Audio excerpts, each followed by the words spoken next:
vais vous présenter comment déboucher une bouteille de vin dans les règles de l'art. Tout d'abord, utilisez un tire-bouchon sommelier comme ceci. La particularité de ce tire-bouchon sommelier, c'est d'avoir donc une lame légèrement incurvée, une vrille donc à 5 tourbillons, plutôt en téflon, et une double butée, ce qui permettra de déboucher dans les meilleures conditions, sans transpercer le miroir. On le verra au moment du débouchage de cette bouteille. Donc, dans un premier temps, il est important toujours donc, de couper cette capsule sous le renflement de la bouteille, car au départ, les capsules étaient en plomb et elles risquaient de donner un goût au moment du service de celle-ci. Donc, nous prenons le truc du sommelier entre le pouce et l'index, le tire-bouchon dans le sens des aiguilles d'une montre, en tournant comme ceci et en insistant une deuxième fois, ce qui permet de faire une incision nette. Nous reprenons le tire-bouchon dans l'autre sens en faisant le même système de pince, comme ceci.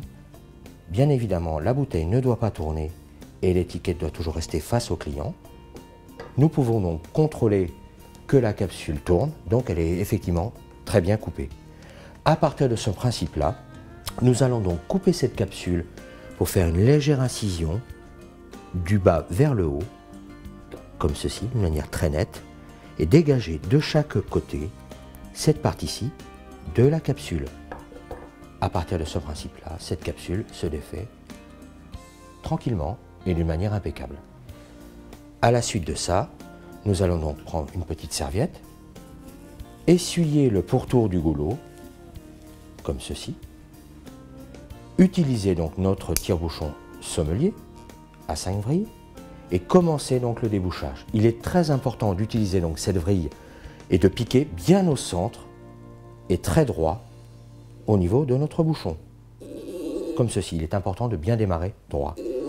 Nous démarrons comme ceci, assez rapidement, presque jusqu'en bas. Nous utilisons donc la première butée comme ceci. Il est important avec la main gauche, si vous êtes droitier, d'utiliser cette première butée et de tirer droit. Une deuxième fois sur la deuxième butée, comme ceci.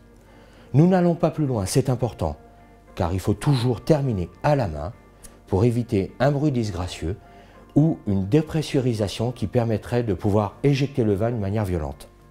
À la suite de ça, nous débouchons et nous enlevons donc notre bouchon de la vrille, nous refermons notre tire-bouchon, nous sentons notre bouchon pour savoir s'il n'y a pas de défaut éventuel, nous essuyons une dernière fois le goulot de notre bouteille, comme ceci, et nous positionnons sur une petite sous-tasse avec une petite serviette. Ainsi se termine donc le débouchage de la bouteille dans les règles de l'art.